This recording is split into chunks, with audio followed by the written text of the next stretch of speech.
Je suis l'un des artistes, l'un des pionniers de la musique africaine qui a ramené quand même la musique africaine au niveau où on peut dire que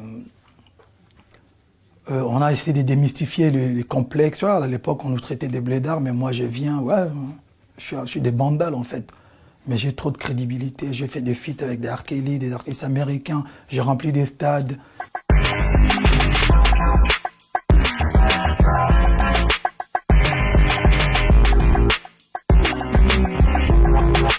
Quand j'ai fait des collaborations avec des artistes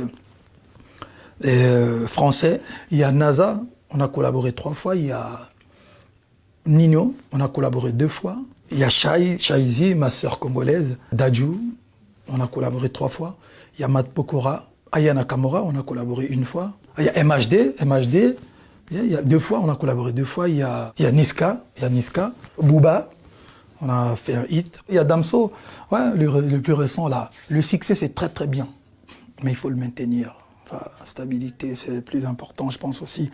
Et le respect. Il faut respecter. Moi, je ne collabore pas qu'avec des superstars. Comme je l'ai dit, à ma manière, bien sûr. J'aime collaborer avec des super artistes. C'est-à-dire les gens qui ont un bon fond, les gens qui ont du talent, et les gens qui ont un respect pour la musique. Pour moi, la musique, c'est ma vie. C'est l'une des journées la plus stressantes de ma vie et la plus cool aussi de ma vie. Donc voilà. Voilà, je me suis aujourd'hui, bon, je relativise les choses, mais le 28 c'était compliqué en fait. Il y avait un concert à l'intérieur, il y avait des gens qui manifestaient dehors, qui ne voulaient pas que je fasse ce concert. C'était des Congolais qui voulaient à tout prix empêcher, qui ont frappé d'autres Congolais juste parce qu'ils voulaient venir soutenir un artiste congolais, ils voulaient juste venir voir un concert.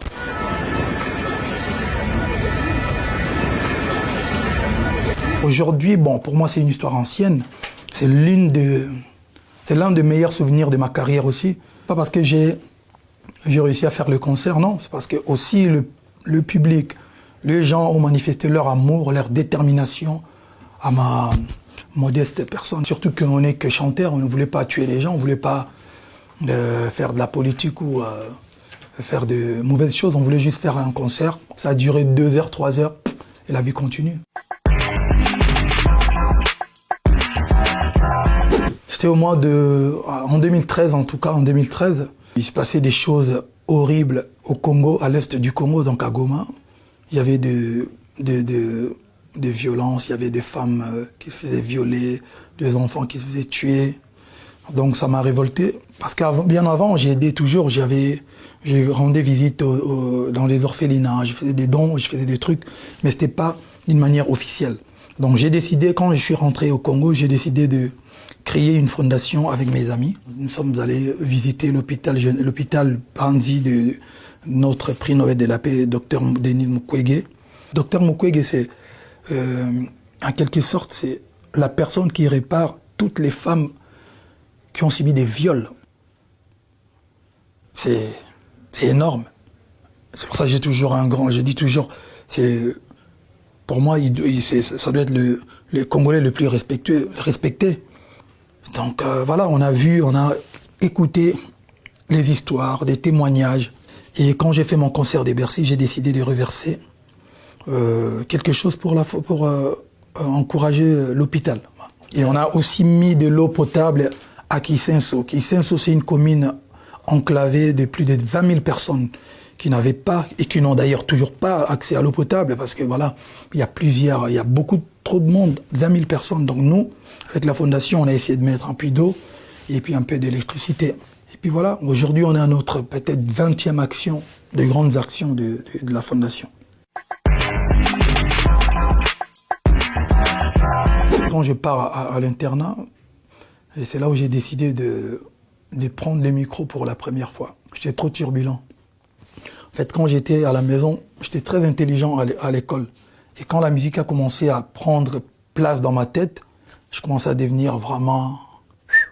Côté école, j'étais plus focus en fait. J'ai commencé à négliger les études. Et mon père, comme Il pouvait tout imaginer, sauf un artiste, chanteur chez lui à la maison. C'était une insulte pour lui. Il a décidé de m'envoyer à l'internat. Je suis allé à l'internat et ça s'est empiré parce qu'en fait, c'est de là-bas, à l'internat, que j'ai pris le micro pour la première fois. Ma mère me soutenait, elle n'avait pas de problème. Puisqu'elle-même, elle chantait déjà à l'église, ses sœurs chantaient. Et, mes grandes-tantes, jusqu'à aujourd'hui, chantent à l'église. Donc, ma mère n'était pas contre, en fait. Elle m'a juste dit, tu prends ton bac, tu lui donnes son bac. Nous, on appelle ça examen d'État chez nous au Congo. Tu lui donnes et puis après, tu pourras continuer ta carrière. Et les jours où j'ai eu mon bac, j'ai donné direct. J'ai dit, les études, finies.